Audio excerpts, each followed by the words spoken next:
She called the cops on the wrong black woman. The HOA president had no idea who she was. That woman stole something.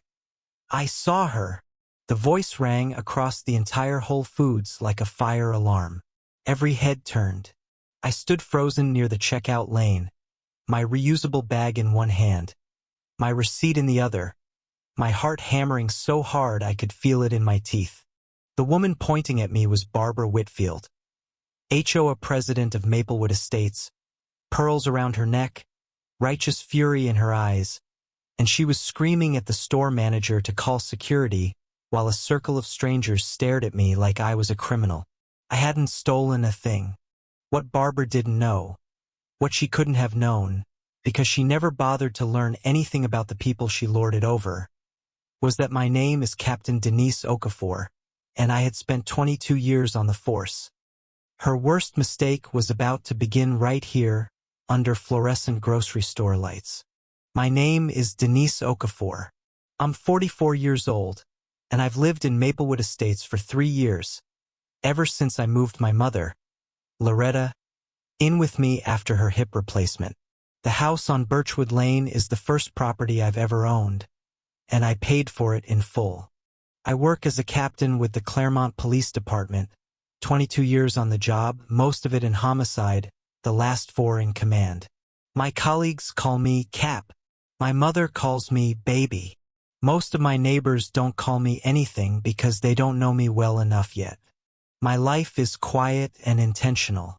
I wake at 5:30, run 4 miles, make my mother's oatmeal and head to work. On weekends I garden. I keep my lawn immaculate. I obey every HOA rule because I genuinely believe in the concept of community, or I did, before I met Barbara Whitfield. The first time I saw Barbara, she was standing on my driveway before I'd even finished unpacking the moving truck.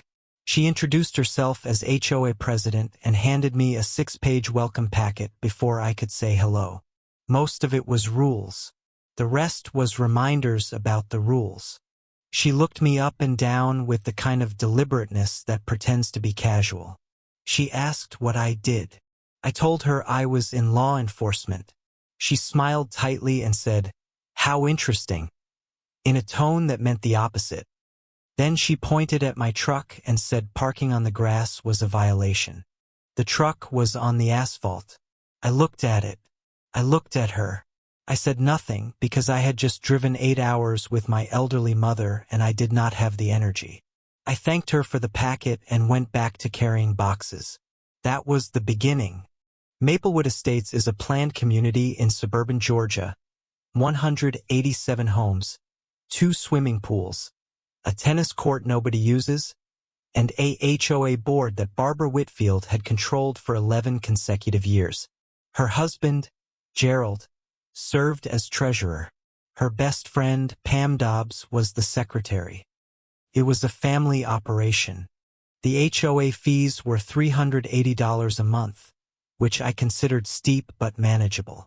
The rules about lawn height, fence colors, holiday decor duration, and approved vehicle types were extensive. Barbara enforced them selectively. I would learn that later.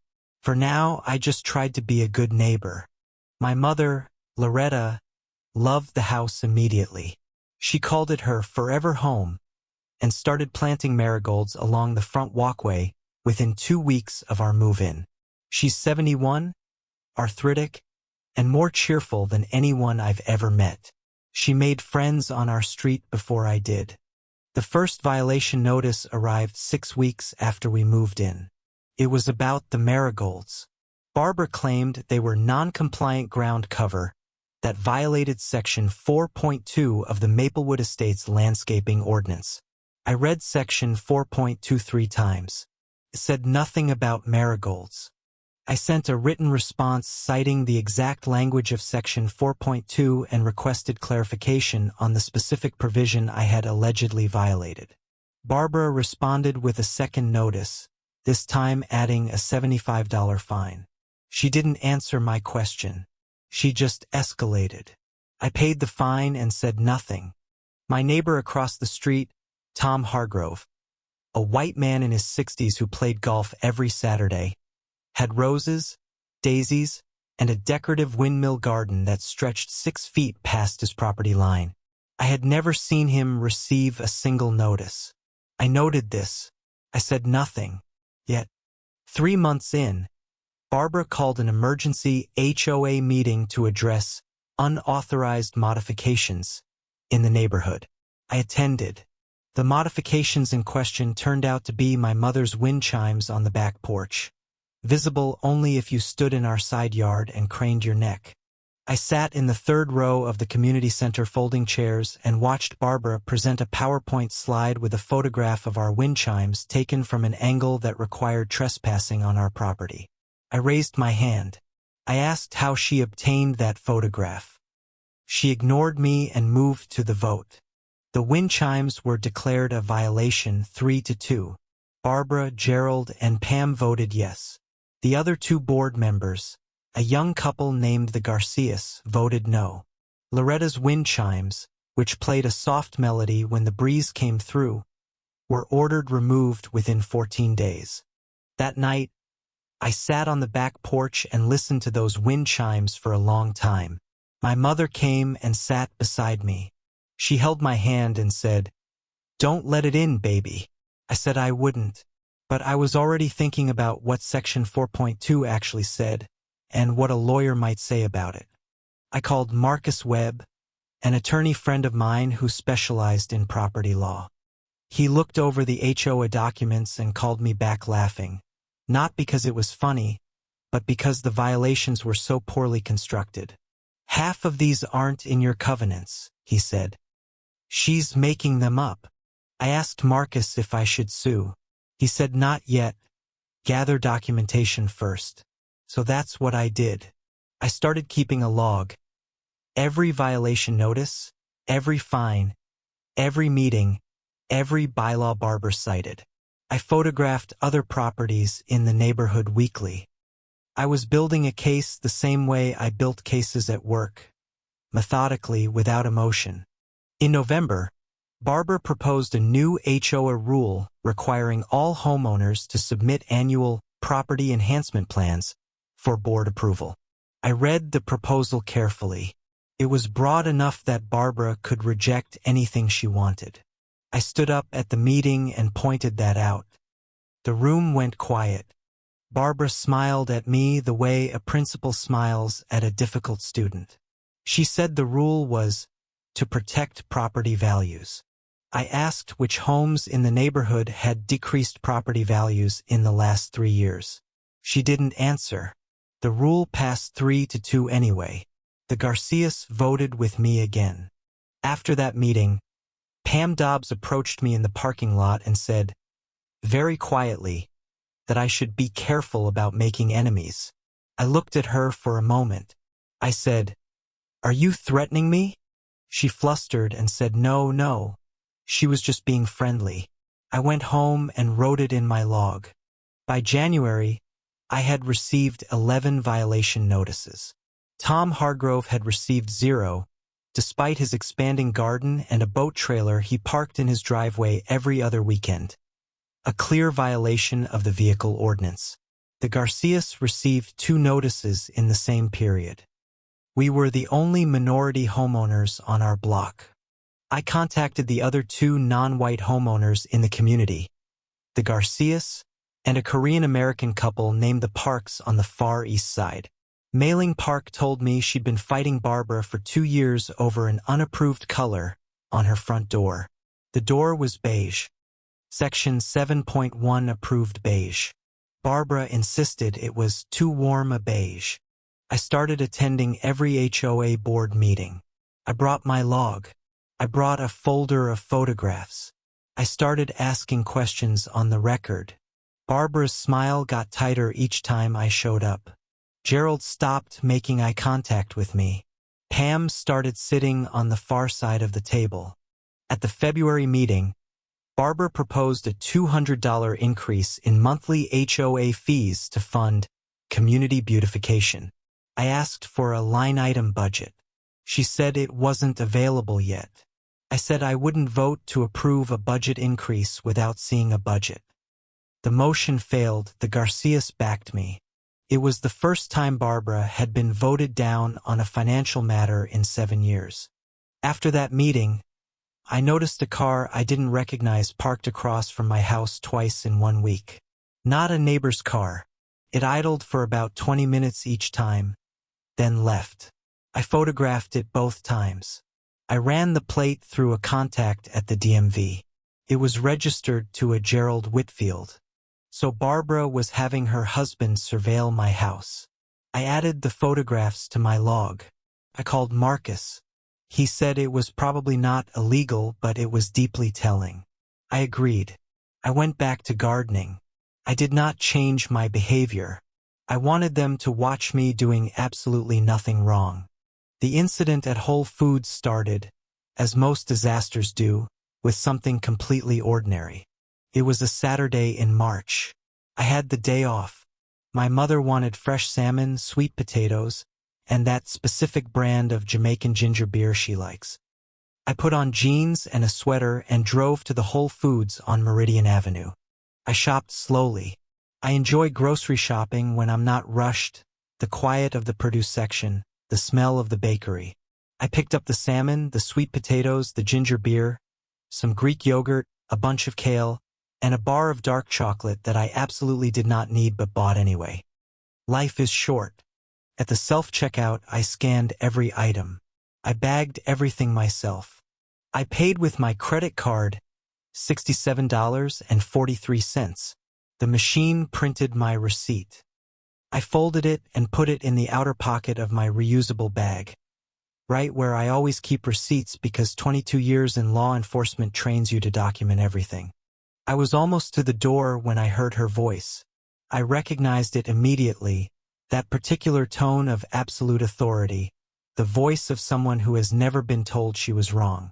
I turned, and there was Barbara Whitfield in a cream blazer, pointing directly at me. "That woman put something in her bag without scanning it," Barbara announced. She wasn't speaking to me.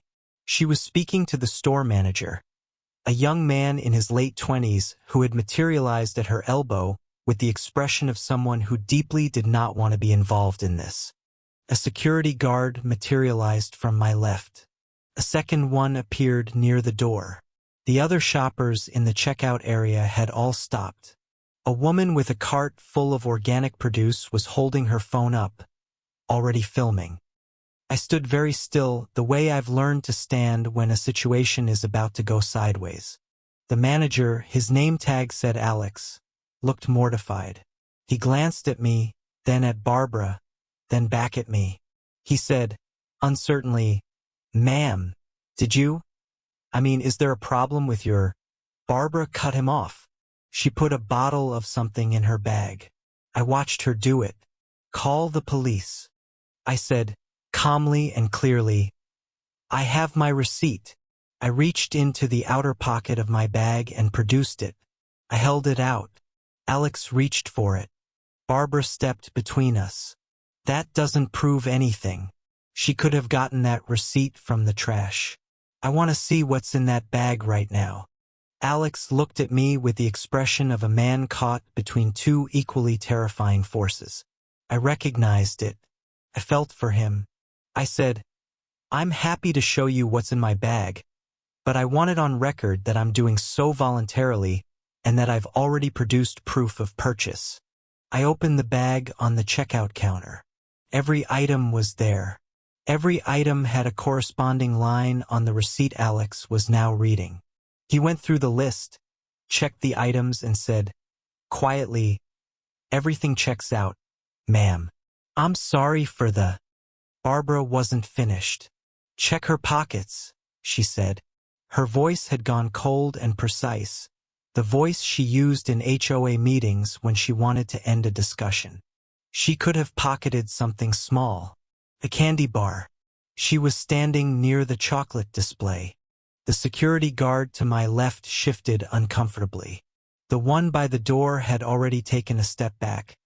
He could read a situation better than his colleague. Alex said, "Ma'am, I can't ask a customer to empty her pockets without cause, and we've already verified her receipt. I am the cause, Barbara said. I am an eyewitness. I am telling you I saw her steal. She pulled out her phone and said she was calling the police herself if the store wouldn't act. I looked at her very steadily. I said, Barbara, look at me. Are you sure you want to do that? She blinked. For just a second, just one. Something flickered in her eyes. Recognition that I knew her, that this wasn't a random encounter. Then the flicker died, replaced by the iron certainty she wore like armor. She said, Don't you dare try to intimidate me, and dialed. I reached into my jeans pocket. Slowly, deliberately, hands visible the way I've told rookies to do it 1,000 times, and I pulled out my badge. I set it on the counter between us. Alex's eyes went wide. The closer security guard took a full step back. The woman filming got very quiet. I'm Captain Denise Okafor, Claremont PD, I said. Badge number 1147. I purchased $67.43 in groceries with my Visa card ending in 4892 at 11:23 this morning. Your cameras will have the entire transaction on tape. I paused. You may want to end that call. Barbara's phone was still at her ear. Someone had apparently answered, possibly a dispatcher, possibly a non-emergency line. Her face had done something complicated. She said, slowly, never mind, and lowered the phone. The silence that followed was complete. Alex was already backing away, apologizing, offering a gift card that I gently refused. The filming woman had stopped recording, or at least I hoped she had. The security guards had both found reasons to be elsewhere. I picked up my badge and put it back in my pocket. I looked at Barbara. She was doing something I'd never seen her do before, reassembling her composure in real time, like a wall being rebuilt after an explosion. Her hands smoothed her blazer. Her chin came up. She said very quietly, Well, I hope you understand I was just trying to protect the community. I said nothing. I picked up my grocery bag. I walked to my car. I sat in the driver's seat for a moment before starting the engine. My hands were completely steady. I've been through enough to know how to hold myself together when it counts. But I was furious in a way that had a very specific shape. A blueprint. By the time I got home and put the salmon in the refrigerator, I had decided that whatever I'd been building in that documentation log was no longer just a defense. It was going to become something else entirely. I called Marcus Webb. You're going to want to hear what just happened, I said. Marcus listened without interrupting, a good lawyer's habit.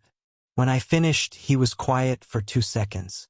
Then he said, Tell me there are cameras in that Whole Foods. I said there were cameras everywhere. He said, Perfect. Don't post anything. Don't confront her. Let me make some calls. I asked him who he was calling. He said first the store to preserve the footage, then a civil rights attorney named Priya Kapoor he'd worked with twice before. This has gone past property disputes, he told me. What happened today is textbook racial harassment. We need to document it properly. That afternoon, I drove back to Whole Foods and spoke to the store manager. Not Alex, the shift manager, but the general manager, a woman named Christine Hobart who was clearly appalled by what had happened on her floor. She confirmed the cameras had captured everything and said she would cooperate fully with any legal process. Christine also told me something I hadn't known. Barbara Whitfield was a regular at that store. She came in almost every Saturday morning. She was known to staff as a demanding customer who frequently complained about products, pricing, and service. She had filed 3 formal complaints against employees in the past year. One of those complaints had resulted in a black cashier named Jerome being written up for attitude after he'd asked Barbara to rescan an item that hadn't registered. Jerome had worked at that store for 6 years without a single disciplinary mark before Barbara's complaint. I asked Christine for Jerome's last name. I wrote it down. I went home and sat at my kitchen table with my laptop and my documentation folder. I laid everything out. 11 violation notices, the surveillance car, the HOA meeting where Barbara used a photograph taken from our property, the Whole Foods incident, the pattern of selective enforcement against minority homeowners. My mother came in and looked over my shoulder. She asked what I was doing. I told her I was making a case. She was quiet for a moment. Then she said, "Don't do it angry, Denise. Do it right." I told her I was doing it exactly right. She squeezed my shoulder and went to make tea. That night I typed a 7-page summary of events, organized chronologically, with attached photographs and correspondence. I sent it to Marcus and to Priya Kapoor. I CC'd the Georgia Fair Housing Act complaint line, because what was happening in Maplewood Estates wasn't just about me. It was a pattern. And patterns are easier to prove than single incidents. I also did something I hadn't planned to do until the Whole Foods incident pushed me past a threshold. I called Councilwoman Patricia Osei, who represented our district. I knew her professionally. She'd worked with our department on community outreach twice. I told her what was happening in Maplewood Estates. She asked me to send her the documentation. I did.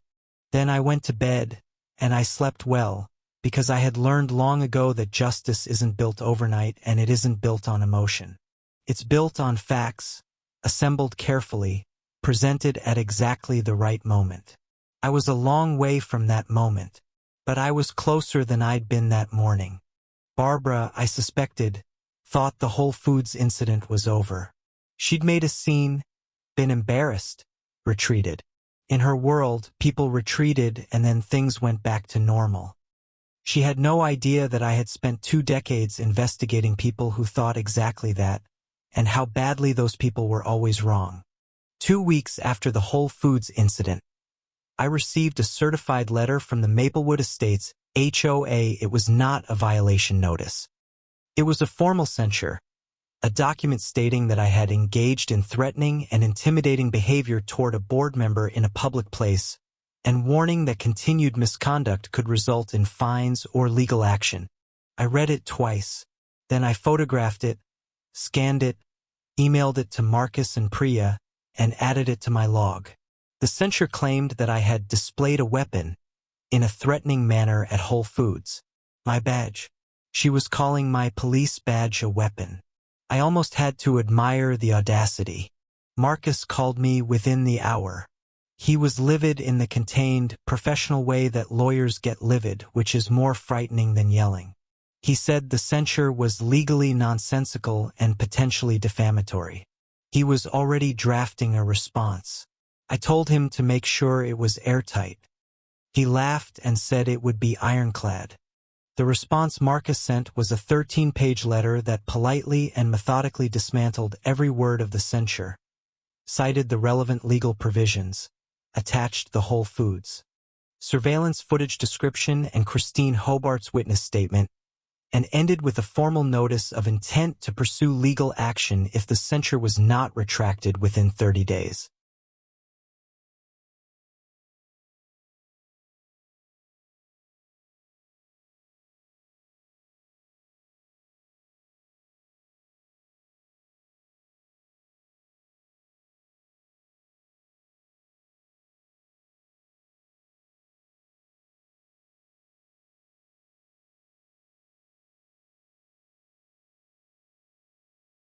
Tom had become an unexpected ally.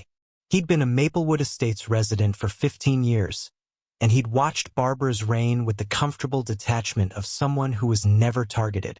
Seeing what happened at Whole Foods had shaken something loose in him. He started paying attention. He told me what happened at that meeting. Barbara had shown the HOA members a video. Not the Whole Foods surveillance video. A different video, apparently shot on someone's phone, that showed me aggressively confronting Barbara in a parking lot. It was, according to Tom, an extreme close-up of me walking to my car, edited to look like I was advancing on someone. I asked Tom if he knew who had taken the video. He said it looked like it had been filmed from inside a car. I thought about the car Gerald had been driving when he surveilled my house. I told Tom thank you and asked him if he'd be willing to give a written account of what he'd seen at the meeting. He said yes without hesitating. At the next regular HOA meeting, the one I was entitled to attend, because I was a homeowner, and there was nothing in the bylaws that permitted the board to exclude me, I sat in the front row. I had a legal pad and a pen. I had Marcus Webb in the second row behind me, there as my advisor. Barbara's face when she saw Marcus sitting behind me was something I would treasure for a long time. She covered it quickly, but I saw it, that flash of someone who has just realized a chess piece they thought they'd captured is still on the board. Gerald's hand, pouring water from a pitcher, went very still. The meeting proceeded with the usual agenda items. When it opened for homeowner comments, I stood up. I said I wanted to address the censure issued against me, and I introduced Marcus Webb as my attorney. I saw Pam Dobbs type something on her phone under the table. I noted that too. I spoke for 4 minutes. I was factual, organized, and showed 3 photographs. My receipt from Whole Foods, a screenshot of Christine Hobart's email confirming the surveillance footage, and a copy of Marcus's 13-page response letter. I said I was presenting this information publicly, on the record, so that all homeowners in Maplewood Estates could be aware of the situation. Barbara interrupted me twice. Both times, Marcus quietly said, "She has the floor." Both times Barbara stopped. She was calculating.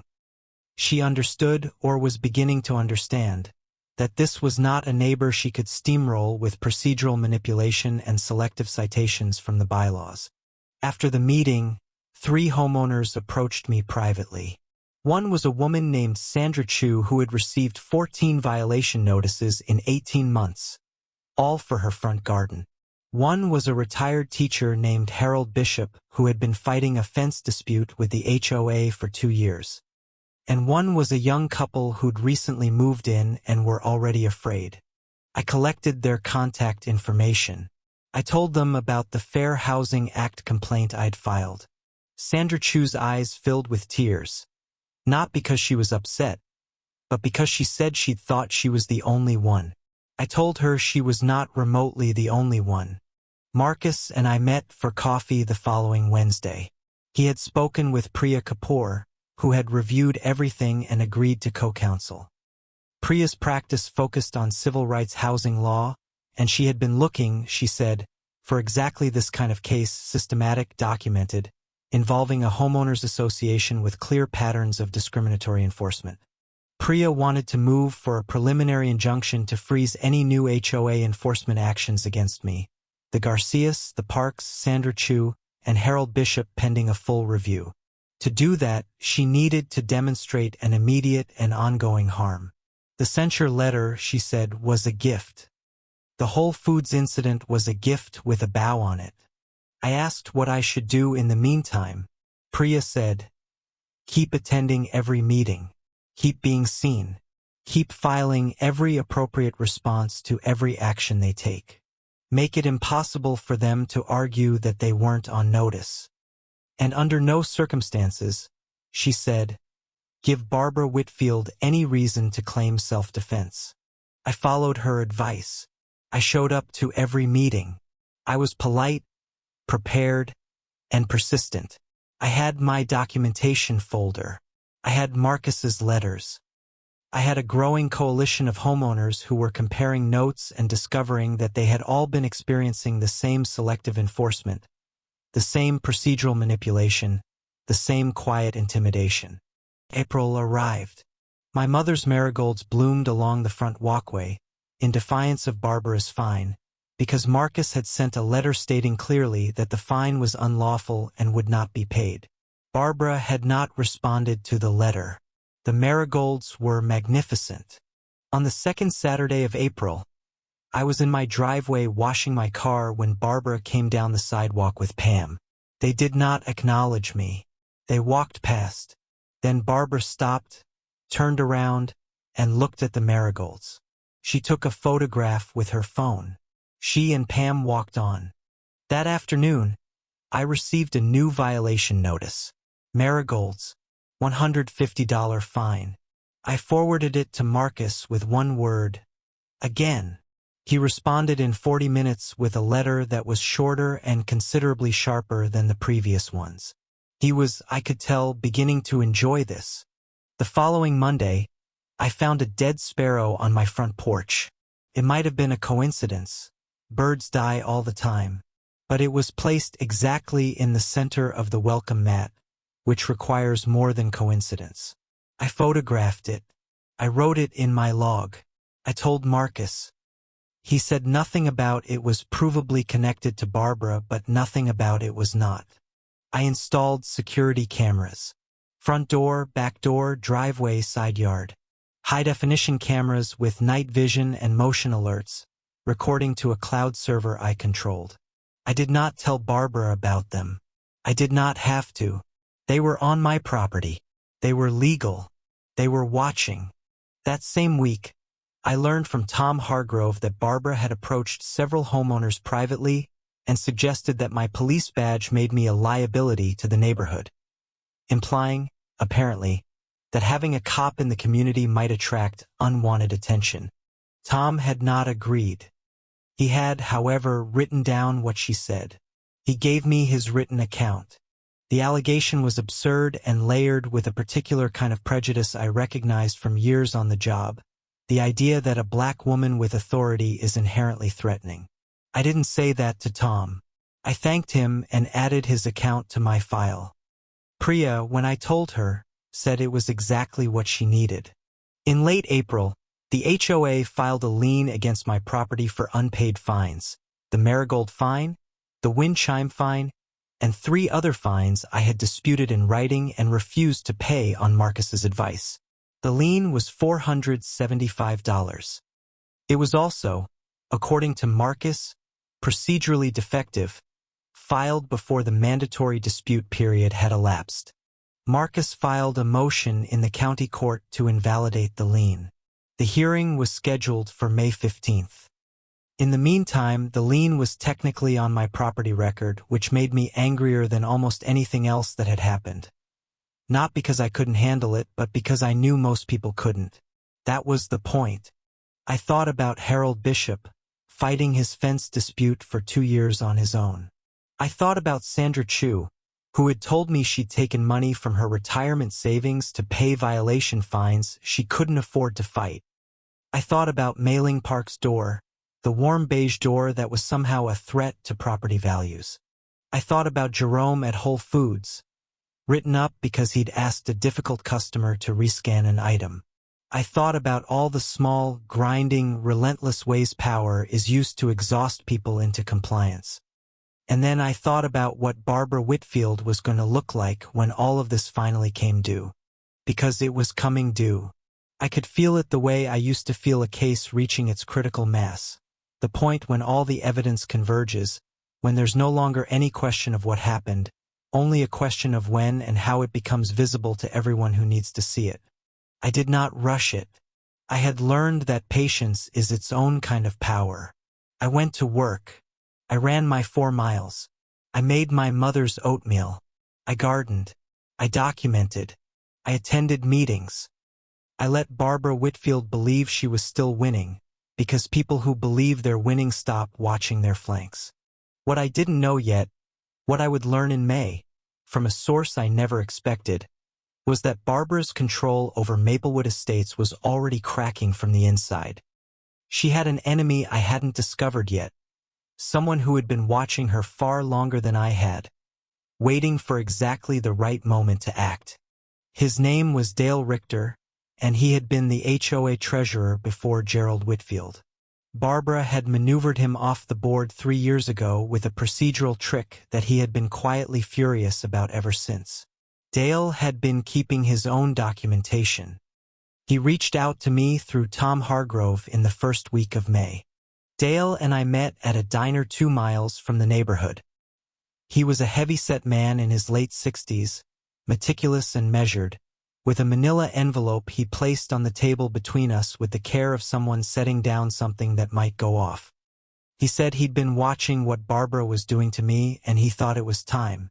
The envelope contained HOA financial records from 3 years ago, specifically, records showing that during Barbara's tenure, the Community Beautification Fund had been used to pay for landscaping work at the Whitfield property. $14,000 over 4 years. Paid from HOA funds. Never disclosed. Never voted on. I looked at those records for a long time. Then I looked at Dale. He said he tried to raise it when he was still on the board and Barbara had called a vote to remove him from his position before the end of his term, using a bylaw provision so obscure he hadn't known it existed. He'd been waiting for a moment when raising it would matter. I told him this was that moment.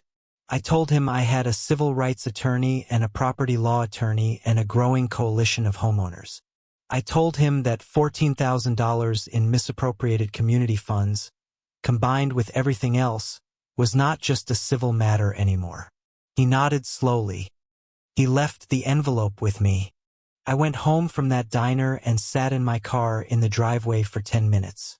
The marigolds were blooming along the walkway. The security cameras, Barbara didn't know about them, blinked their small red lights in the early May twilight. My mother was visible through the kitchen window, moving slowly, making dinner. Everything looked peaceful. I had been in law enforcement long enough to recognize the moment just before a case breaks open.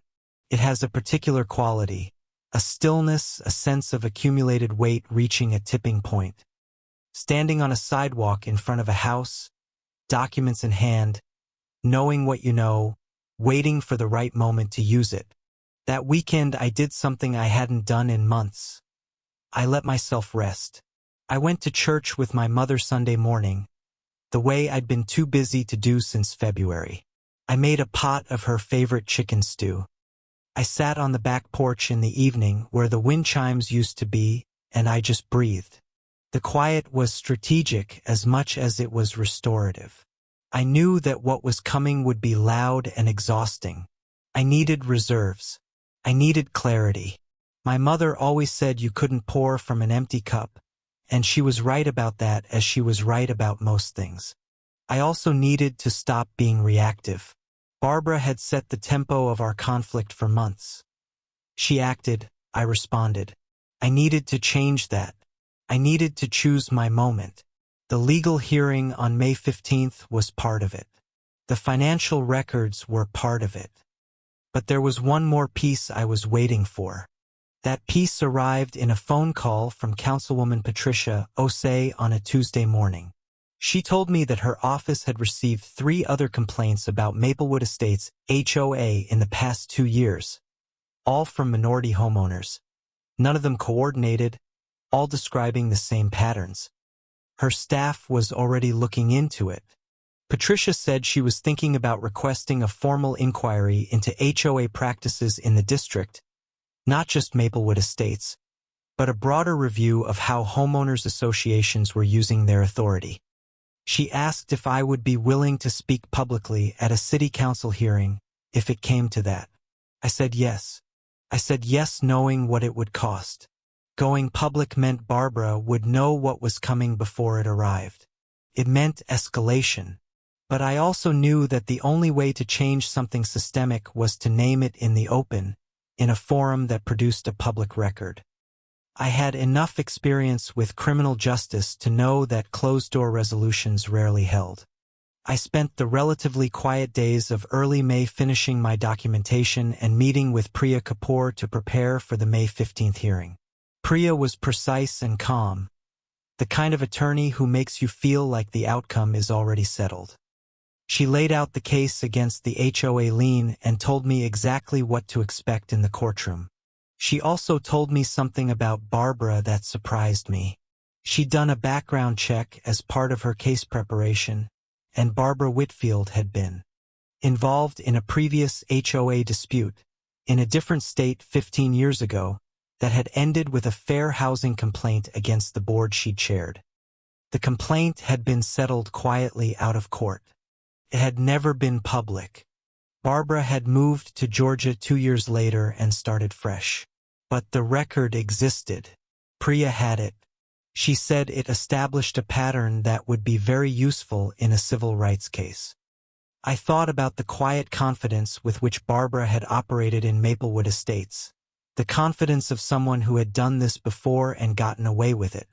I also received, during those quiet days, a letter from Jerome Watkins, the cashier Barbara had gotten written up at Whole Foods. He had heard, through Christine Hobart, that I was building a case, and he wanted to add his experience. He'd written the letter in neat, careful handwriting on lined paper. It was 5 pages long. Every page was devastating. Jerome described 3 separate incidents in which Barbara had complained about his service. All of them, as he documented them, instances where he had done exactly what he was supposed to do. He had filed an internal grievance after the 3rd complaint. The grievance had gone nowhere. He had started looking for another job because he didn't feel safe at work anymore. I read Jerome's letter twice. I thought about him writing it, choosing each word carefully, trusting that it mattered. I called him. We talked for 40 minutes. He said he hadn't expected anyone to listen, and I told him that was precisely why I was. I told him about Priya, about the fair housing complaint, about everything that was building. He cried a little. He said he was glad he wrote.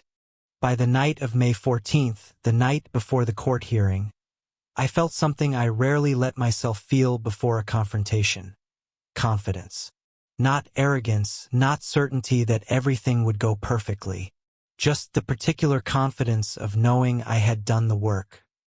I had done it right, and I had done it thoroughly. Whatever happened next, the foundation was solid. The court hearing on May 15th lasted 47 minutes. Marcus argued the procedural defects in the lien clearly and specifically, with 3 cases cited by name. The HOA's attorney, a man named Cliff Doyle who Barbara had hired, apparently without consulting the rest of the board, made 2 arguments that the judge visibly dismissed before Doyle finished his 2nd sentence. The lien was invalidated. The court ordered the HOA to pay my legal fees for the hearing, $1,200. The judge, a small, precise woman named Honorable Clara Briggs, also noted on the record that the lien appeared to have been filed in bad faith, and that she would be watching this case closely. It was, Marcus said afterward, better than he'd hoped. I didn't celebrate. I acknowledged the win, thanked Marcus, and drove home. My mother had made her peach cobbler, which is what she makes when she knows something important has happened and wants to mark it without fuss. We ate cobbler at the kitchen table, and she said, "They'll come harder now." She was right. By that evening, Barbara had held an emergency call with the board. Pam later told the Garcias about it, who told Tom, who told me, in which she had apparently told Gerald and Pam that I was trying to destroy the community, and that they needed to take action before it was too late. Gerald had said something that made Pam uneasy enough that she mentioned it. Pam Dobbs, I was beginning to understand, was not a true believer in Barbara's mission. She was a follower, comfortable with small cruelties when they cost her nothing, but increasingly uncomfortable as the stakes rose. She had been with Barbara for 7 years. But loyalty born from convenience dissolves under pressure. I noted this. The action Barbara and Gerald decided on was a comprehensive audit of my property. They hired a HOA compliance inspector, not their usual person, who had apparently refused the job, but someone from outside the community, to do a formal walk-around of my house and document every possible violation. The inspector showed up on a Wednesday morning unannounced. I was home. I watched from the doorway as the man walked around my house with a clipboard. I did not invite him onto my property. When he approached my front door, I stepped outside and informed him calmly that he was welcome to observe from the public sidewalk, but did not have my permission to come onto my property. I cited the relevant HOA bylaw, which I had memorized. He stopped. He looked at his clipboard. He looked at me. He said he'd been told he had the right to inspect. I said he had the right to request an inspection, with 5 days' notice, which had not been given. I told him to put the request in writing and I would respond within the required window. He left without a word. The written request arrived the next day. Marcus reviewed it and sent a response. I would allow an inspection on May 28th with Marcus present, and I would be photographing and video recording the entire inspection for my own records. The HOA had 30 days to respond to any findings, and any citation had to include the specific bylaw provision violated. The inspector came back on May 28th. Marcus was there. My cameras were rolling. The man spent 45 minutes walking the exterior of my house with a clipboard. When he finished, he had found 3 potential issues. A section of gutter that had a small leaf accumulation, a garden hose left coiled on the driveway, and my house number font, which he claimed did not match the community standard. My house number font. I painted it myself in a clean sans serif style, in the community-approved color. Section 11.4 of the HOA bylaws specified the color but was silent on font. Marcus said so, out loud, to the inspector's face. The inspector wrote something on his clipboard and said the board would review his findings. He never found anything substantive. The citations that arrived a week later were for the gutter leaves and the garden hose. Total proposed fine, $225. Marcus sent a response noting that the gutter had been cleaned within 48 hours of the inspection. I could document this, and that Section 9.1, governing temporary outdoor equipment, explicitly permitted garden hoses on paved surfaces. The citations were legally nothing, but they were meant to be exhausting. They were meant to be the kind of thing most people would just pay to make go away. I didn't pay them. I documented them. I added them to the growing pile of documentation that was becoming something enormous and very organized, the kind of pile that looks, from a legal standpoint, like Exhibit 1 through 47. In early June, Barbara made her first attempt to remove me from the community by direct force, or something close to it. She proposed, at the June HOA meeting, a new bylaw amendment that would require all homeowners to submit to a community compatibility review if they received more than 10 violation notices in a 12-month period. The review could result in voluntary relocation incentives.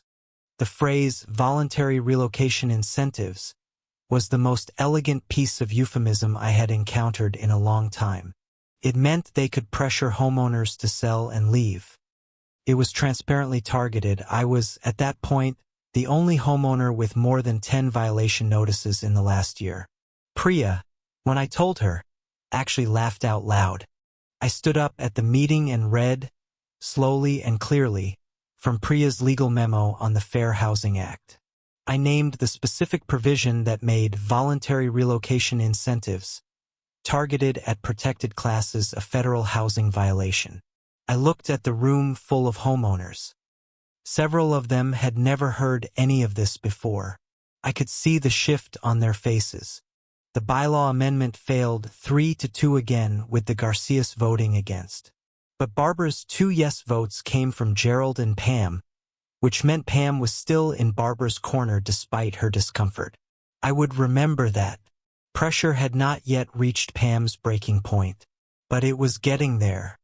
After the June meeting, Barbara approached me in the parking lot. Just her, without Gerald, without Pam. This was unusual. She stopped about 3 feet from me and spoke quietly, as if this were a private conversation between neighbors. She said she'd like to find a way to put all this behind us. I looked at her. I said, "What does that look like to you, Barbara?" She said she thought the community would be better served if we could focus on shared interests instead of adversarial dynamics. I waited. She said she was willing to dismiss the outstanding fines if I would withdraw any pending complaints. There it was. I said I would not be withdrawing any complaints, that the complaints I had filed were based on documented evidence of systematic discrimination, and that dismissing a few fines did not change that. I said it without anger, matter-of-factly, looking her directly in the eye. Her face went through something complex. Then she said something I hadn't expected. She said, "I know you think I targeted you because of your race. That's not true." She said it with what appeared to be genuine emotion, not performance, not calculation. A flash of something real. "You want it here?" I said, "Then why?" She didn't answer. She walked away. I thought about that exchange for days. About what she hadn't said. About whether she believed what she'd told me. About how much damage people do without recognizing the pattern in their own behavior. I've seen it before, in interrogation rooms, in courtrooms, in the testimony of people who genuinely couldn't see themselves clearly. It didn't change anything legally, but it added texture. I wrote it down, not as evidence but as a note to myself. She may not know why she does it. The not knowing doesn't make it better. But it complicates the simple villain narrative that's easier to hold on to. Real people are messier than that. Even the ones who hurt you. July brought heat and a new development I hadn't anticipated. The woman who had been filming the Whole Foods incident on her phone, I had worried she'd posted it, had not posted the video publicly. What she had done was send it to a journalist at the Atlanta Journal-Constitution named Cameron Reed. Cameron Reed had been investigating HOA abuses in Georgia for a feature piece for 6 months. The Whole Foods video, combined with the public court record from the lien hearing, had given her the thread she needed to pull. She reached out to me through the Claremont PD's Public Information Office. I took the call. I told Cameron I was not in a position to comment on my personal legal matters while they were active, but I was willing to speak generally about HOA enforcement practices and the Fair Housing Act. I gave her Marcus's number. I gave her Priya's number.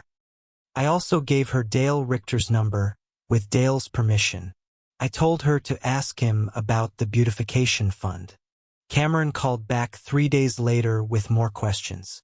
She had spoken with Dale, with the Garcias, with the Parks, with Sandra Chu and Harold Bishop. She had also, apparently, found records of Barbara's previous HOA involvement in the other state. She was meticulous and thorough. I found myself respecting her approach. I asked Cameron when the article would run. She said she was targeting late August, which gave her 8 more weeks to report. I asked if Barbara had been contacted for comment. Cameron said she had sent a request and had not received a response. I thought, Barbara doesn't know what's coming. Good. The July 4th holiday brought an incident that was almost comic in its pettiness. My mother put up a small American flag in the front yard, the kind you get at the dollar store, about 18 inches tall on a thin wire stake. She'd been doing it every 4th of July for 30 years. It's a tradition. 2 days after the holiday, a violation notice arrived. Unapproved signage in front yard. The flag. She had cited my mother's dollar store flag as unapproved signage. The bylaw she cited was Section 6.3, which governed commercial signage and advertising.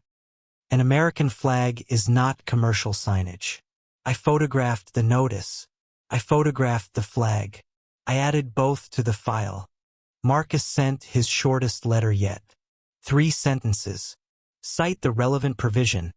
Note the inapplicability. Assert violation of federal law protecting the display of the American flag. The fine was dropped within 4 days. Tom Hargrove heard about it and told me, with visible disgust, that Barbara had had a flag up in her own yard the whole week. He sent me a photograph. The flag incident got around the neighborhood faster than anything else had. There's something about going after a little old lady's 4th of July flag that crosses a line even people who weren't paying attention couldn't ignore. 3 more homeowners reached out to me that week. One of them was a Vietnam veteran named Ed Caruso who had lived in Maplewood Estates for 20 years. He said, done staying quiet. Ed Caruso turned out to be one of the most effective people in the coalition that was quietly assembling around my legal case. He knew every homeowner in the neighborhood. He had history with the HOA board. He also had, It turned out 11 years of HOA meeting minutes that he'd been saving as PDFs out of habit, going all the way back to before Barbara's tenure. I spent a weekend with Ed going through those minutes. What we found in them was a portrait of a board that had functioned normally for years, until Barbara took the chairmanship, after which the number of enforcement actions roughly tripled. The financial records became less detailed, and the composition of homeowners receiving violations shifted in ways that were stark and clear in graph form. I had Marcus's paralegal build the graph. It showed enforcement actions by year, divided by homeowner demographic categories as recorded in county property records. The trend line from the year Barbara took over was unmistakable. Priya said it was the most important piece of evidence we had developed. She said it would be Exhibit 1. Barbara had no idea we had those 11 years of meeting minutes. She had no idea we had the financial records. She had no idea Cameron Reed was writing a feature story. She had no idea that Councilwoman Osei's staff had been quietly assembling a report on HOA practices in the district that would be presented to the City Council in September. She knew about the legal case. She knew about Marcus and Priya. She had hired Cliff Doyle and was spending HOA legal defense funds on the case. Something she hadn't disclosed to the board or to homeowners, which was itself a governance violation. She thought she was managing the situation. She was wrong in ways she couldn't yet see. In late July, something shifted in Gerald. I didn't know it then, I learned it later from Pam of all people, but Gerald Whitfield had a conversation with Cliff Doyle in which Doyle told him, plainly, that the HOA was facing a serious civil rights liability and that the financial records, if subpoenaed, would create additional legal exposure that was separate from the housing discrimination case. Gerald had apparently gone home from that conversation and told Barbara they needed to stop. Stop the fines, stop the enforcement actions, drop the censure, settle with the homeowners. Barbara had said no. She had said they couldn't show weakness. Gerald had said it wasn't weakness, it was survival. Barbara had said she wasn't afraid of a lawsuit. Gerald had gone quiet. The fact that Gerald and Barbara were in disagreement was something I didn't fully understand the significance of until August, when Gerald did something unexpected. He abstained from a board vote on a new enforcement action, something he had never done in 11 years as a board member. Abstained, not voted yes. Pam noticed. The Garcias noticed. I noticed. I asked Tom Hargrove to have coffee with Gerald. They knew each other through the neighborhood golf group, and feel him out without being explicit about what I was looking for. Tom was awkward at this but willing. He came back and told me that Gerald had been very careful in what he said, but that he had used the phrase, "I didn't sign up for this twice. I filed that information." I did not approach Gerald directly. I did not want to give Barbara any reason to believe her alliance was fracturing before I was ready to use that information. I needed the fracture to happen at the right moment. Not before, not after. In early August, the Atlanta Journal-Constitution contacted the HOA board formally for comment on Cameron Reed's story. They sent the request to the HOA's official email address, which was monitored by Pam. Pam read the email. According to what she later told the Garcias, she sat at her computer for a long time, reading it, and then she called Barbara. Barbara's response, according to Pam, was to dictate a press statement full of denials and accusations and have Pam send it. Pam sent it, but Pam also, that same evening, called Linda Garcia. And Linda Garcia called me. And I called Priya. And Priya said, "They just confirmed they received notice of the story. Whatever they do next, they're doing it knowing it's being watched. That changes everything." What Barbara did next was call another closed meeting, the second one I wasn't invited to, and propose what she called a community defense strategy. This consisted of instructing homeowners to give no statements to the press, to report any journalist entering the neighborhood, and to compile written complaints about me that could be presented as evidence of my own disruptive behavior. She asked homeowners to sign a letter of support for the HOA board. Most of them declined. 2 signed. One of them, a woman named Dorothy Finch, called me the next day to apologize. She said she'd felt pressured and she was sorry and she wanted me to know she supported what I was doing. I thanked her and told her it was okay. And I meant it. Ed Caruso, who had been at the meeting, told me afterward that the room had felt different from previous meetings. He said people were uncomfortable in a way they hadn't been before. The atmosphere, he said, was like the moment before a storm. That peculiar heaviness when everyone can feel what's coming but nobody's willing to say it yet. August 12th was the day the story changed shape. I know the date because I wrote it in my log in capital letters. That was the day Cameron Reed called me and said the AJC was moving up the publication date. The story was running in 10 days. And then she told me something she'd found that she hadn't mentioned before. Something she'd needed to verify. The something was this. The HOA's insurance carrier had been conducting its own review of the Maplewood Estates HOA board's conduct for the past 4 months, triggered by a complaint filed, not by me, not by my attorneys, but by a homeowner who had done it quietly, independently, without telling anyone. The carrier had found the situation serious enough to flag their legal team. I asked Cameron, who had filed the complaint with the insurance carrier. She said the homeowner had asked to remain anonymous for now.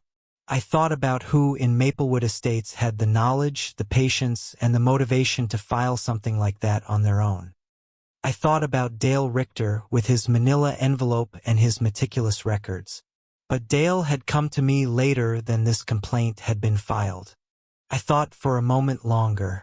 Then I thought about Pam Dobbs, who had been sending quiet information through the Garcias for months, who had watched everything get worse and worse and had been loyal to Barbara by inertia, not belief, who had said, I didn't sign up for this, in different words, in different ways, for months. I thought it was Pam.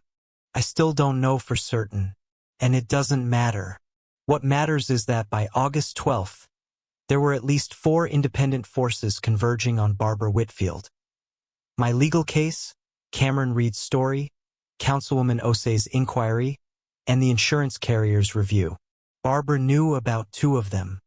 She didn't know about the other 2. The odds were shifting. Barbara knew something was coming, even if she didn't know what.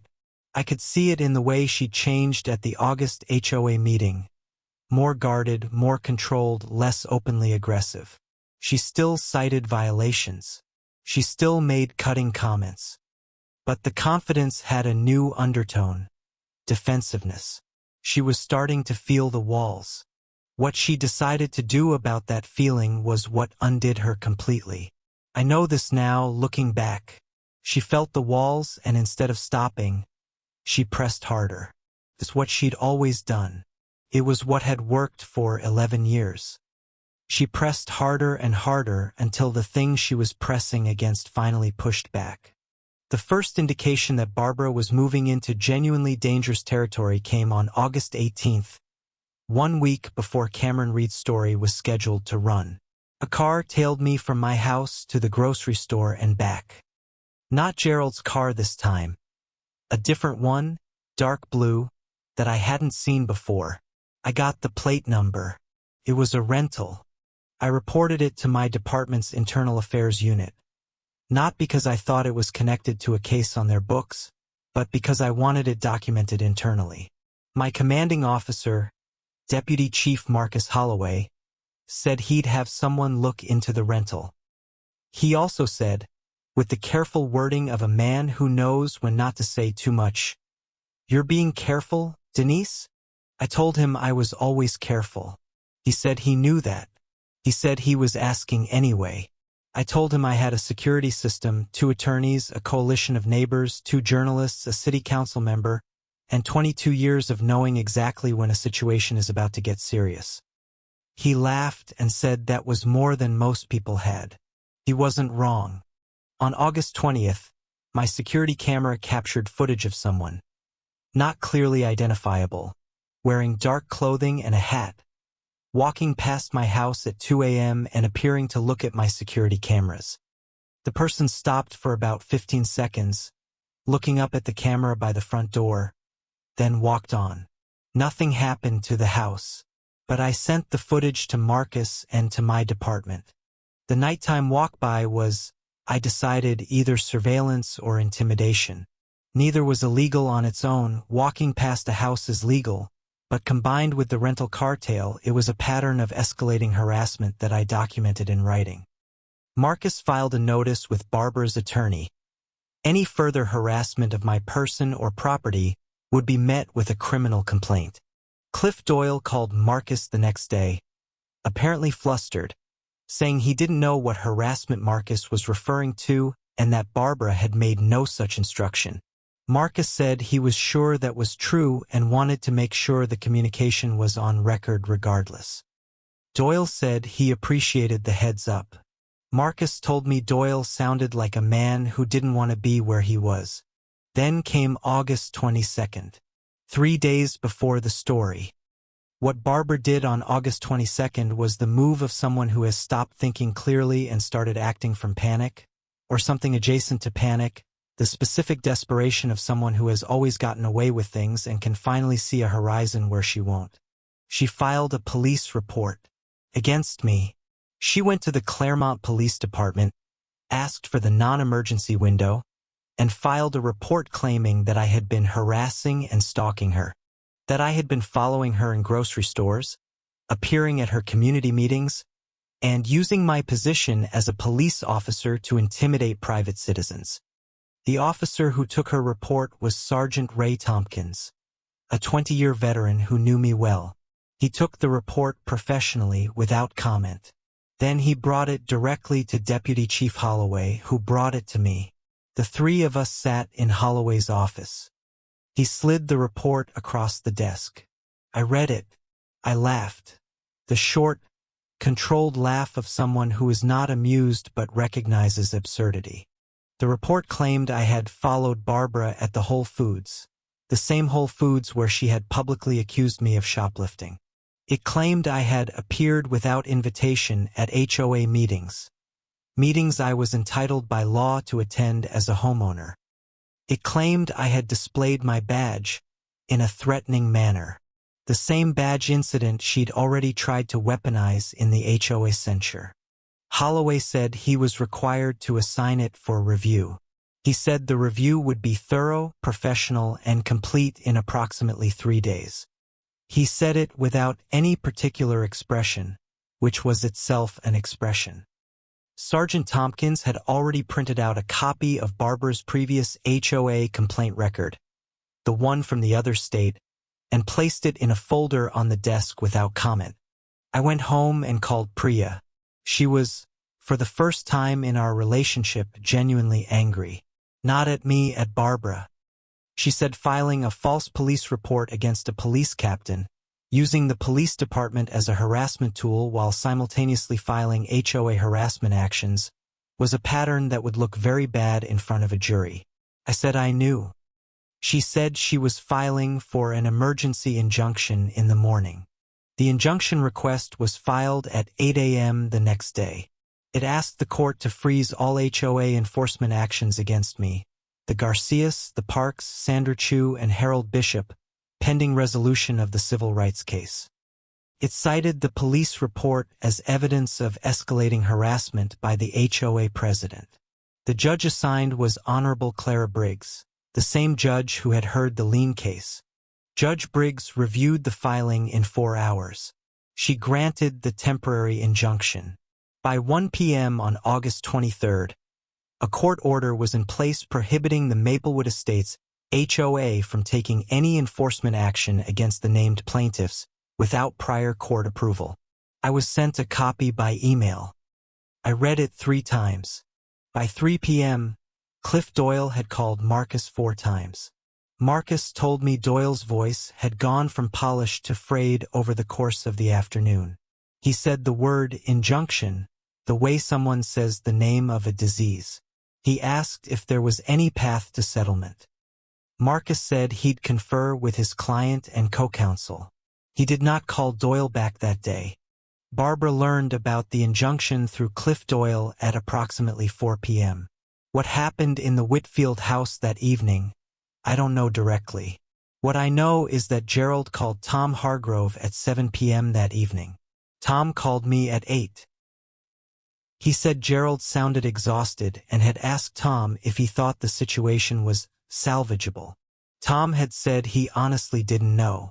The next morning, August 24th, one day before the story, my cameras recorded Gerald Whitfield walking up my driveway at 7:15 a.m. He rang the doorbell. I was already up. I looked at the camera feed on my phone, took a breath, and went to the door. I did not open it. I spoke through the intercom. I asked what he wanted. He said he wanted to talk. I said I didn't think that was a good idea without our respective attorneys present. He said he understood. He was quiet for a moment.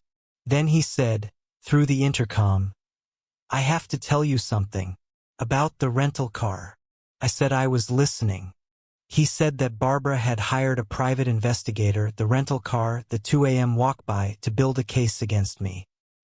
He said he hadn't known about it until after it was done, and that when he found out, he told her she'd gone too far. She had told him to trust her. He said he didn't trust her anymore. I said, calmly, "Gerald, I want you to know that this conversation is being recorded by my security system, and I will be sharing it with my attorneys."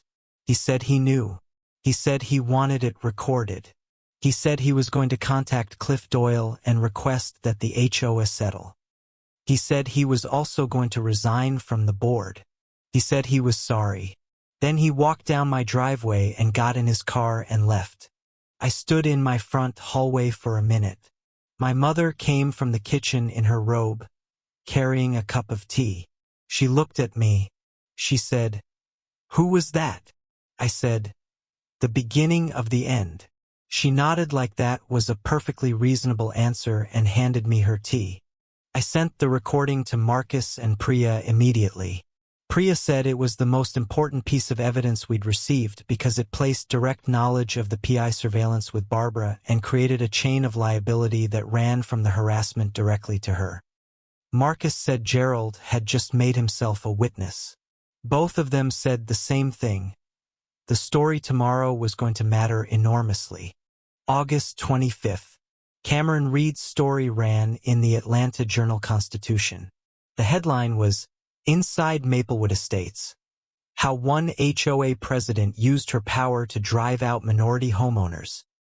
It ran 4,200 words on the front page of the Metro section with photographs with the graph from the meeting minutes analysis with statements from the Garcias, the Parks, Sandra Chu, Harold Bishop, Ed Caruso, Dale Richter, and Jerome Watkins.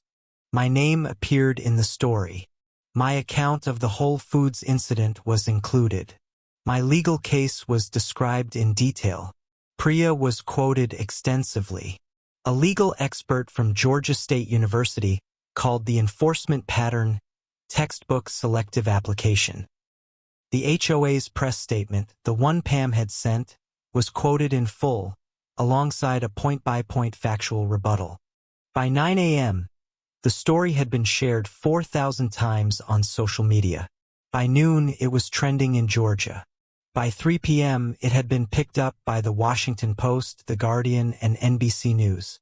By evening, Barbara Whitfield's name was the most searched term in Claremont's zip code. The Maplewood Estates HOA Facebook page, which Barbara controlled, was flooded with comments. She locked it. I did not post about the story. I did not give additional interviews. I went to work that day, did my job, came home, made dinner with my mother, and sat on the back porch in the evening while the world outside Maplewood Estates decided what it thought about Barbara Whitfield. I was patient. The story had been told. Now I waited for what the story would do. What it did in the next 48 hours was accelerate everything. The HOA's insurance carrier suspended coverage pending review. Cliff Doyle called Marcus to say he was withdrawing from representation of the HOA, not Barbara personally, but the HOA as a body, due to irreconcilable conflicts. A reporter from CNN called my department's public information office. Councilwoman Osei's office issued a statement. The statement from Councilwoman Osei's office said that her staff had been independently reviewing HOA practices in the district and had found significant concerns about enforcement patterns in Maplewood Estates. She called for a city council hearing on September 10th to receive public testimony. She named me as one of the individuals who would testify. She also named Priya Kapoor and Dale Richter. Barbara responded to the media storm with a statement her new attorney, Cliff Doyle, had indeed withdrawn, released on her behalf. It said she had always acted in the best interests of the Maplewood Estates community and categorically denied any discriminatory intent. It said she looked forward to the opportunity to present her side of events. The statement was published in full. The comments were not kind. Pam Dobbs called Linda Garcia on the evening of August 26th and cried. She said she didn't know it had gotten this bad. She said she didn't know about the financial records. She said she'd trusted Barbara and she felt like a fool. Linda called me. I said, "Tell her to get a lawyer." Linda did. Pam hired an attorney the next morning. She called it protective. It was also, I suspected, preparatory. Gerald Whitfield resigned from the HOA board on August 27th, in a one-sentence letter delivered to Pam as acting secretary. His resignation letter said only, "I resign from the Maplewood Estates HOA board of directors, effective immediately, for personal reasons." He did not give a statement to the press. He did not respond to Barbara's calls. According to what I learned later, he was done. The week between Gerald's resignation and the September 10th council hearing was the strangest of the entire ordeal. Everything was in motion, and yet the surface of daily life was almost eerily calm. I went to work. I ran my 4 miles. My mother's marigolds along the front walk had never looked better. The neighborhood was quiet in the held-breath way of something about to break. Barbara had not resigned. She was still, technically, president of the Maplewood Estates HOA. She still lived in the house on Sycamore Court, the house whose landscaping, I now knew from Dale's records, had been funded in part by the Community Beautification Fund. She still picked up her mail, drove to the grocery store, walked her small dog around the block each morning.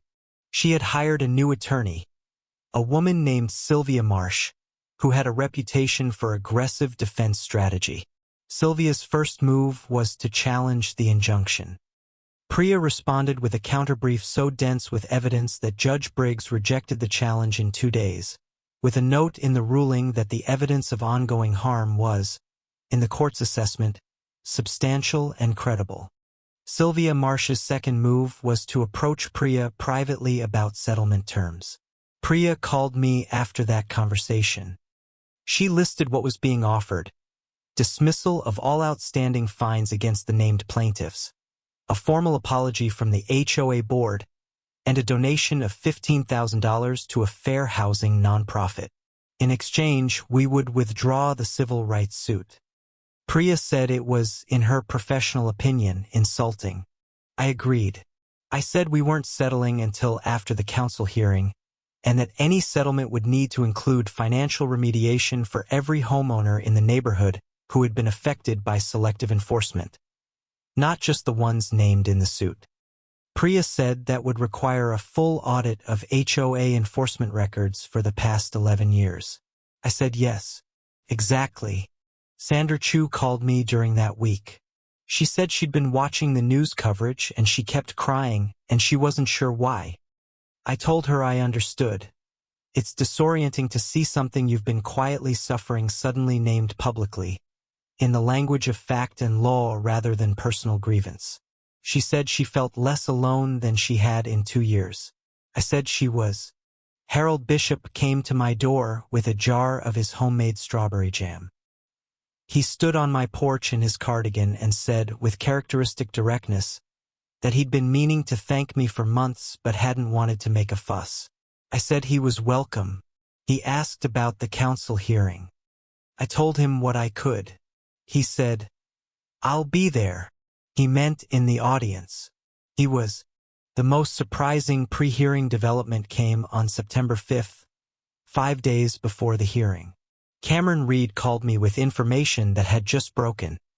The Georgia Attorney General's office had opened a preliminary inquiry into the Maplewood Estates HOA's financial practices.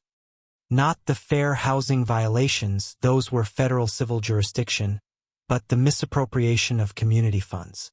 Dale's records had apparently made their way, through the civil case discovery process or through Cameron's reporting, to someone in the AG's office who found them compelling. $14,000 from the beautification fund. 4 years of undisclosed payments. A board member who had been removed when he tried to raise the issue. It was a textbook case of financial misconduct within a nonprofit entity.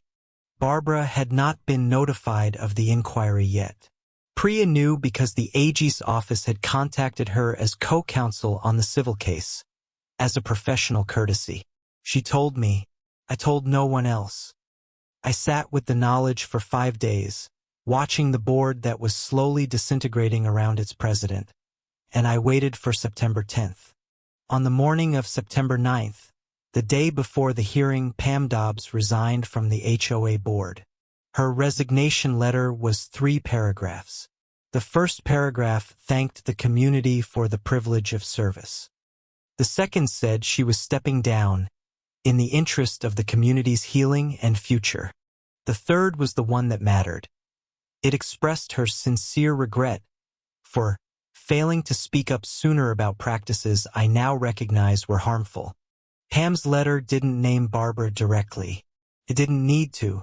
It was read by every homeowner in Maplewood Estates within 4 hours of being sent to the community email list, because Carmen Garcia forwarded it with a single line of her own, "Finally." By evening, it had been shared in 3 local Facebook groups and posted on the neighborhood app. The comments were largely not sympathetic to Barbara. I read Pam's letter twice. I thought about the Pam I'd watched at those early meetings, nodding along beside Barbara, typing on her phone, voting yes on everything. I thought about what it costs to finally say you were wrong, the particular kind of shame and clarity that coexist in that moment. I added her letter to my file. I said nothing publicly. That evening, the Garcias, the Parks, Sandra Chu, Harold Bishop, Ed Caruso, Dale Richter, and Tom Hargrove all came to my house for what Linda Garcia called a pre-hearing dinner. My mother made her chicken stew, an enormous pot of it, and everyone crowded around the kitchen and dining room tables and the back porch. It was loud and warm and exactly right. Ed Caruso made a toast. He said something about what it meant to have a neighbor who was willing to do the hard, sustained, unglamorous work of making things right. Not just for herself but for everyone the same wrong had been done to. He said he'd lived in Maplewood Estates for 20 years and had never felt more at home in it than he did that night. Several people cried. My mother definitely cried. I didn't cry because I knew what was still ahead. But I sat at the head of that table and felt something I'd been holding at arm's length for months. Not relief, not victory, not vindication. Just the quiet weight of a community that had found itself. It was enough. More than enough. The hearing was tomorrow. I stayed up until midnight preparing my testimony. I didn't need to prepare extensively. I had been living this case for months. I knew it by heart. But I needed to find the right words for a public setting. Not legal language, not police language. Human language. The kind that makes clear not just what happened but what it meant, and what it will cost if it's allowed to happen again. My testimony was 4 minutes long. I had timed it. It began with the marigolds. My mother's marigolds, the first violation notice, the way power announces itself in small and ordinary cruelties before it gets comfortable enough to be bold. It ended with the Whole Foods incident, not as a personal grievance but as a demonstration of the distance between what Barbara believed she was protecting and what she was actually doing. I did not write the word racism in my testimony.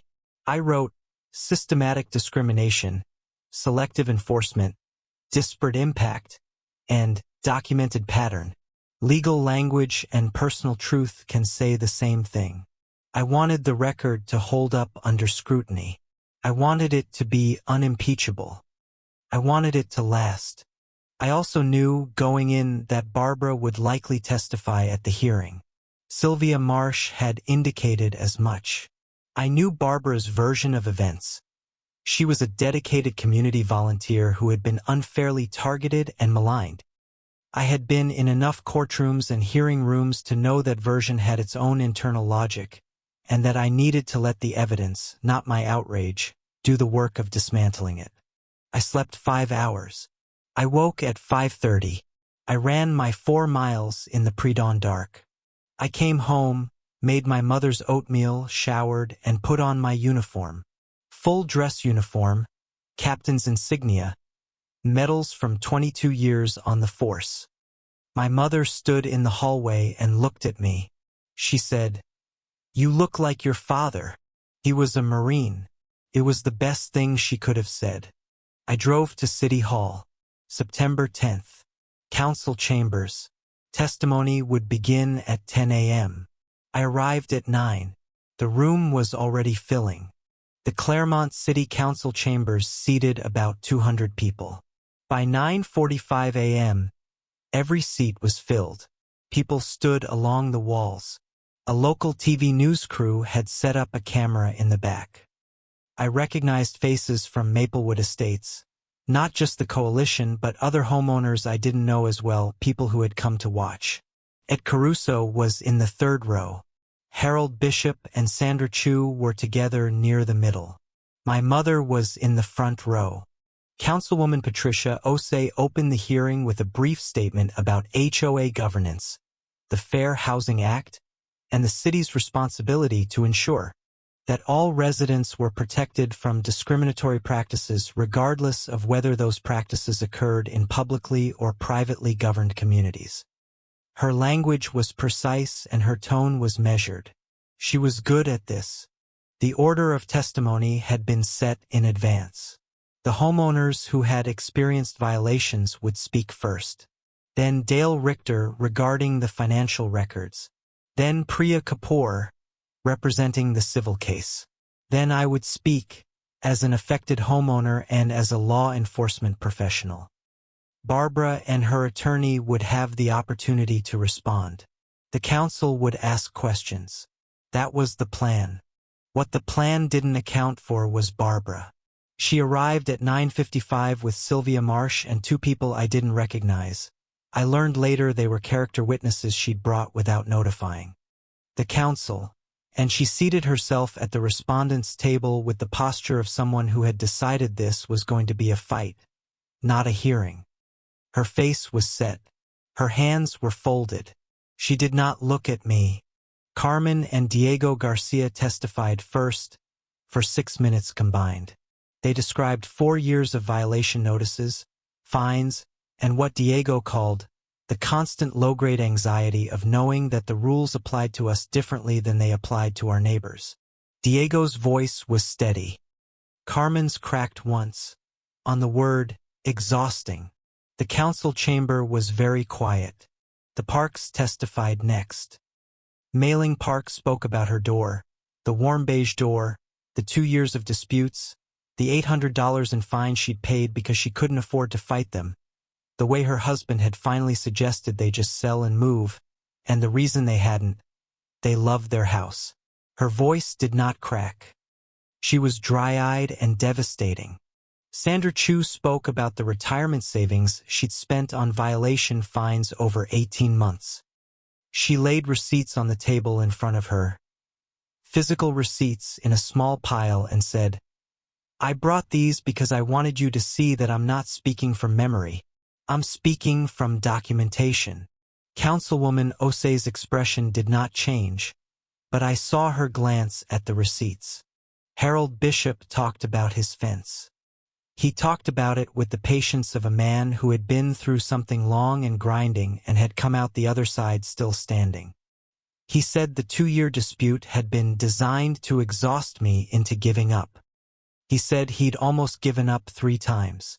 He said the only thing that kept him going was the knowledge that it was wrong, and that wrong things eventually had to answer. Ed Caruso spoke about 20 years in Maplewood Estates, about the HOA before Barbara's presidency, about the meeting minutes and what the numbers showed.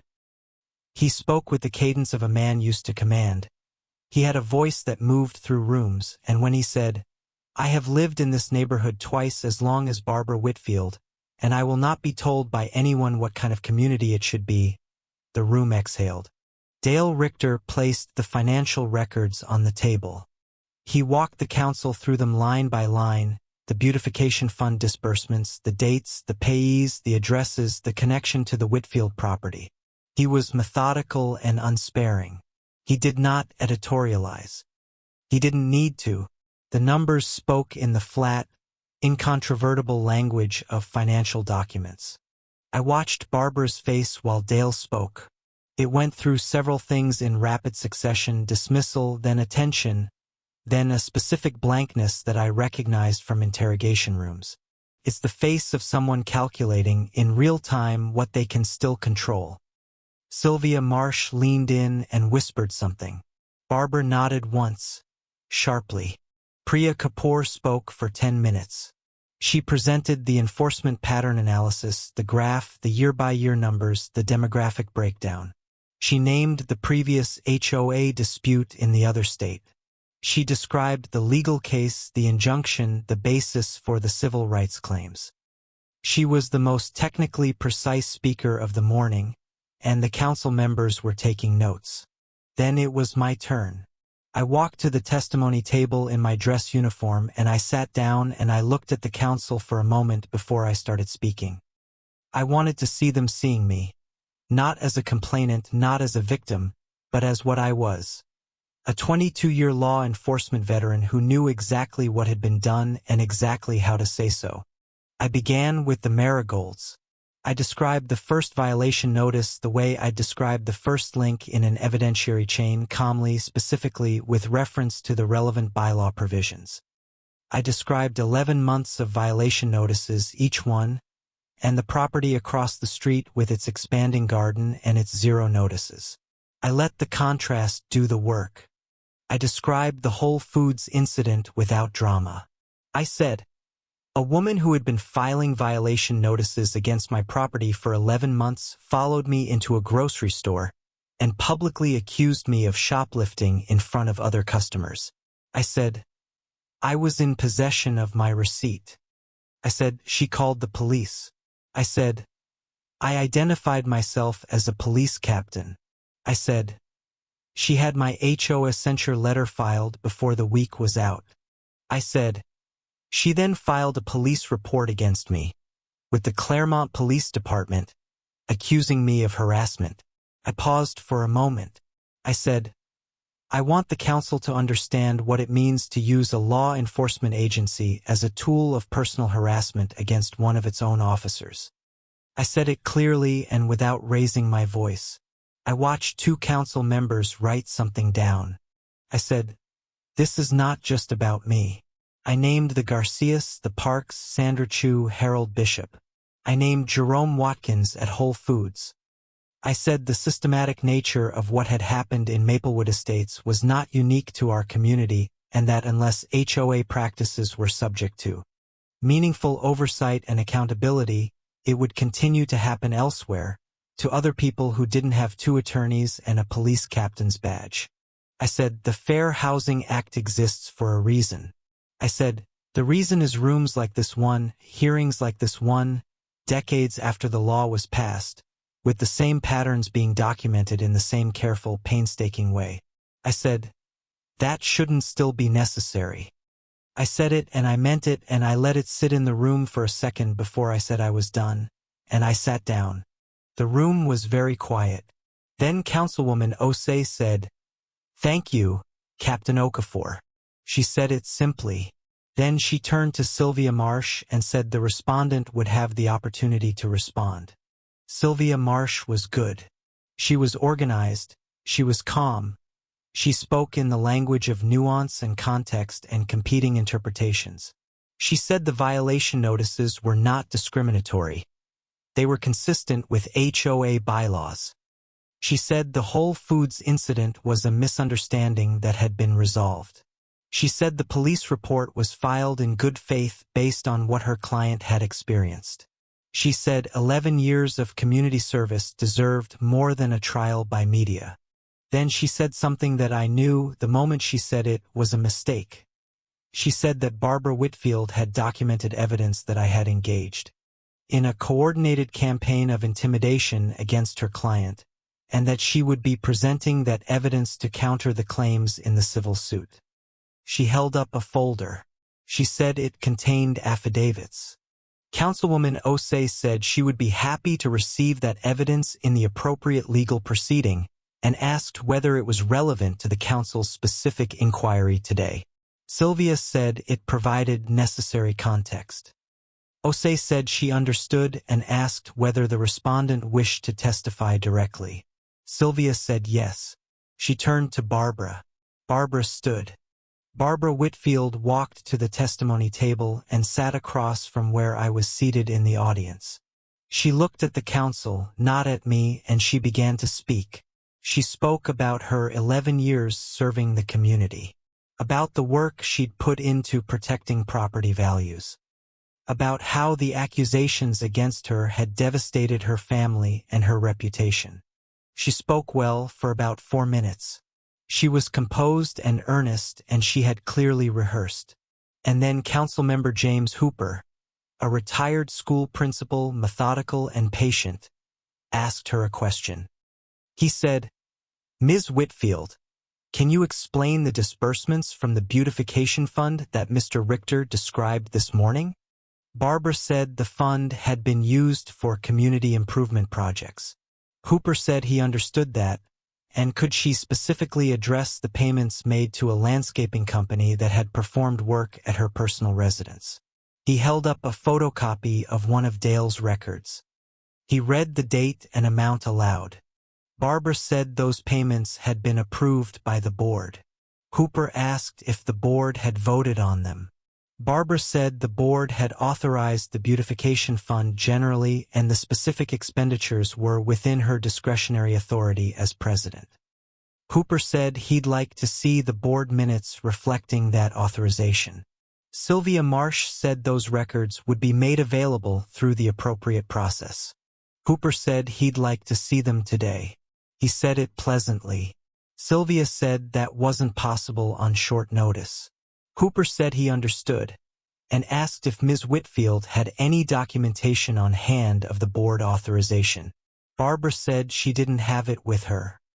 Hooper nodded and wrote something. The room was very quiet. Then Councilmember Aisha Delacroix, youngest on the council, sharpest questioner, asked about the police report. She said, "Ms. Whitfield, you filed a police report against Captain Okafor in which you alleged that she had been stalking and harassing you. Is that correct?" Barbara said yes. Delacroix asked if she stood by that characterization. Barbara said yes. Delacroix said, "You alleged specifically that Captain Okafor had been following you to grocery stores. Is Whole Foods on Meridian Avenue one of those grocery stores?" Barbara said yes. Delacroix said, "Is it fair to say that you were also present at that Whole Foods on the date in question?" Barbara said yes. Delacroix said, "And did you, on that date, publicly accuse Captain Okafor of shoplifting?" A pause. Barbara said yes. Delacroix said, "Did the store's surveillance footage support that accusation?" Sylvia Marsh said her client was not required to answer questions about an ongoing legal matter. Delacroix said she was asking about a factual event, not a legal proceeding. She asked again. Barbara said the situation had been complicated. Delacroix said, pleasantly, "I see." She wrote something down. Sylvia Marsh's expression did not change. Then something happened that no one had planned for. A man in the audience, in the back row near the TV camera, stood up and asked to address the council. He was in his 30s, wearing a Whole Foods employee uniform. He said his name was Jerome Watkins and he'd been working the shift the day of the Whole Foods incident and he'd seen the whole thing and he had something he wanted to say. Councilwoman Osei looked at Jerome for a moment. Then she said that the council's testimony period had closed but that she would note his presence and his willingness to speak, and that she encouraged him to provide a written statement for the record. Jerome said he'd already given one to the attorneys. Osei said good. She thanked him. Jerome sat down. But the effect of his standing up, just saying his name, just being seen, rippled through that room in a way that formal testimony sometimes can't replicate. Because Jerome Watkins had nothing to gain from being there. He hadn't been asked to come. He had come because something had happened to him and he had watched it happen to someone else and he had decided it was worth showing up for. Barbara looked at Jerome when he stood up. I watched her face. I saw, for just a moment, the same moment I'd glimpsed in Whole Foods when she looked at me, that flicker. Something that recognized something it didn't want to recognize. Something that understood, maybe for the first time, that the people she had dismissed and diminished and inconvenienced and accused were not abstractions. They were here. They had driven here and sat in plastic chairs and spoken their names into microphones because what had happened to them mattered. And then the flicker was gone. Barbara turned back to the council. She was Barbara again, composed, armored, certain. But I had seen it, and I thought, that's the crack. Not the legal case, not the financial records, not the article. That moment when she saw Jerome Watkins stand up in a room full of people who had come to say she had done something wrong. That's when something broke. The council hearing concluded at 12:40 p.m. Councilwoman Osei announced that the council would convene a working session to review the testimony and evidence, and would issue a formal recommendation within 30 days regarding HOA oversight regulations. She asked the city attorney to review the financial records for referral to the appropriate authorities. She thanked everyone for their time. She looked at Barbara once, briefly, with an expression that was entirely neutral and completely clear. Outside the chambers, in the marble-floored corridor of City Hall, things moved quickly. Cameron Reed was there with her notebook. 3 other journalists I didn't recognize were there. Sylvia Marsh steered Barbara toward a side exit, the wrong exit, it turned out, which deposited them directly into the main hallway where the cameras were. For a moment, Barbara was surrounded. She didn't run. I'll give her that. She stopped and she held her head up and she said she had no comment, and she walked through the crowd with Sylvia Marsh at her elbow. But she had to walk past the people from Maplewood Estates, past the Garcias and the Parks and Sandra Chu and Harold Bishop and Ed Caruso, and she had to look at them or look away, and she chose to look away. I was standing near the entrance when she passed. She came within 3 feet of me. She stopped. Sylvia put a hand on her arm. Barbara looked at me for a moment, really looked at me, and I looked back at her. I didn't say anything. Neither did she. Then she walked on. It was more than enough.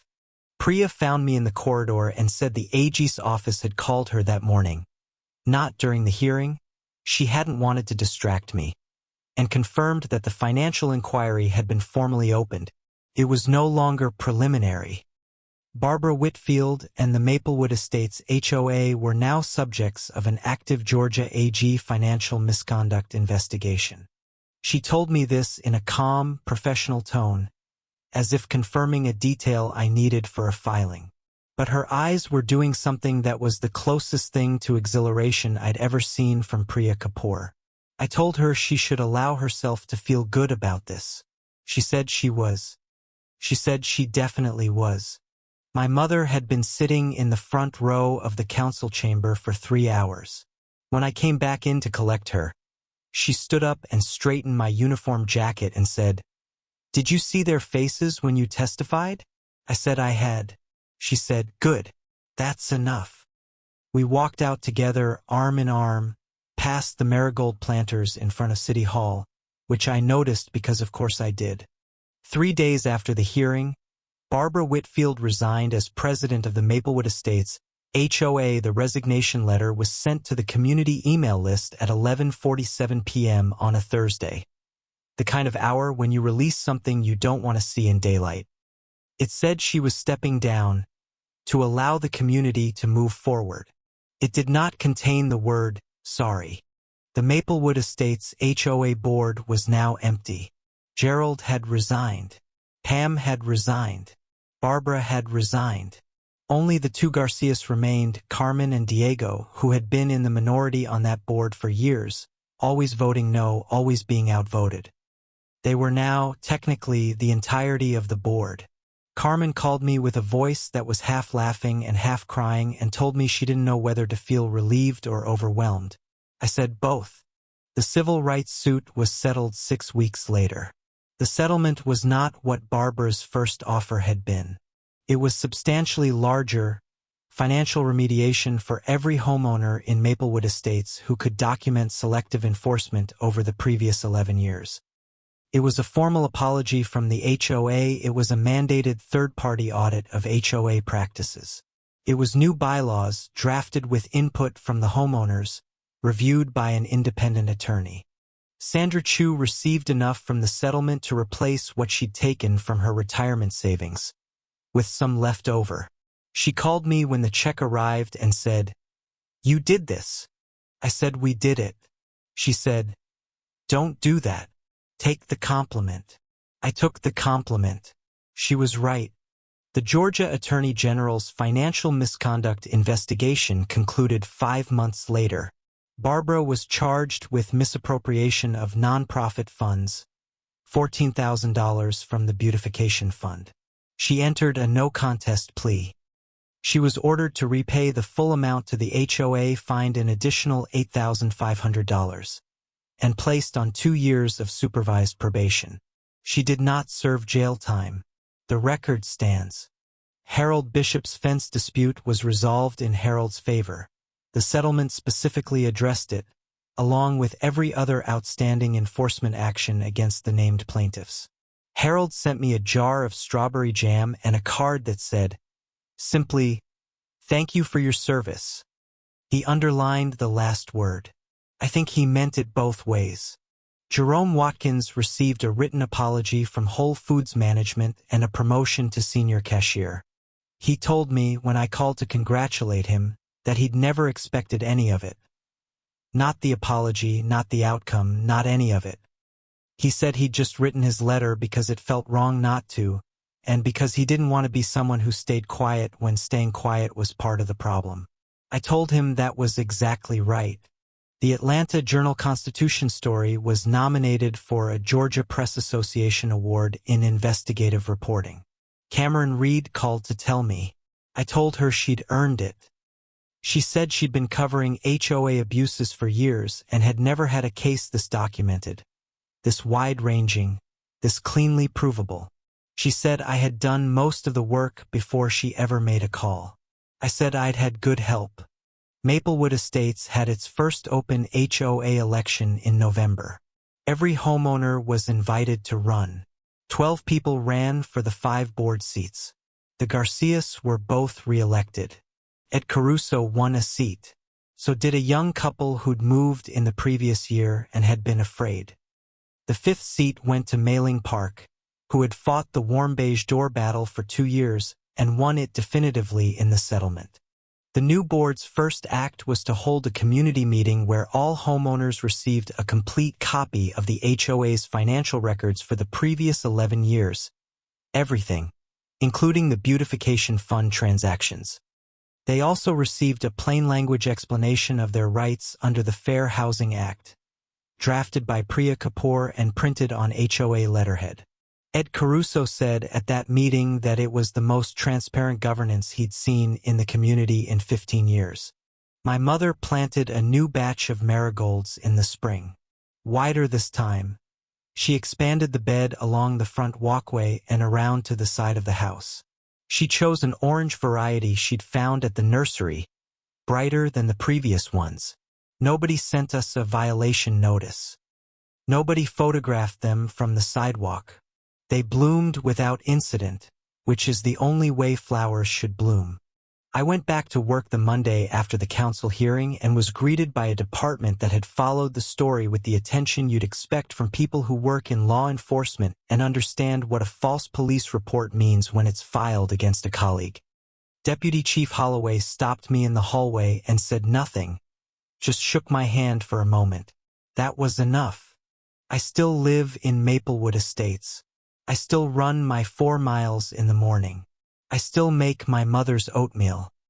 The house on Birchwood Lane is mine, paid for in full, protected by cameras and bylaws and 2 years of documentation, and, most importantly, by the fact that I and my neighbors know exactly what our rights are and exactly what it looks like when they're being violated.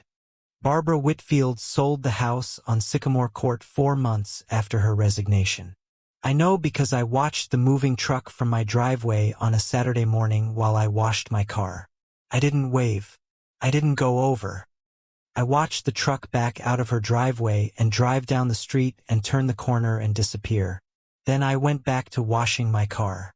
I thought about what she'd said that day in the Whole Foods parking lot. I know you think I targeted you because of your race. That's not true. I still don't know what she believed when she said it. Maybe she believed it completely. Maybe that's the most frightening version. But what I know, what I will always know because I documented it, is what she did. What she did is what matters. The record exists. It does not change. Some people ask me if I feel vindicated. I understand the question. But the word that fits isn't vindication. It's completion. A case was opened, it was built carefully and thoroughly, and with the help of people who deserved better than what they'd been given, and it reached its conclusion.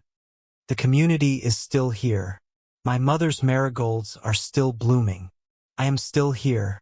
The END.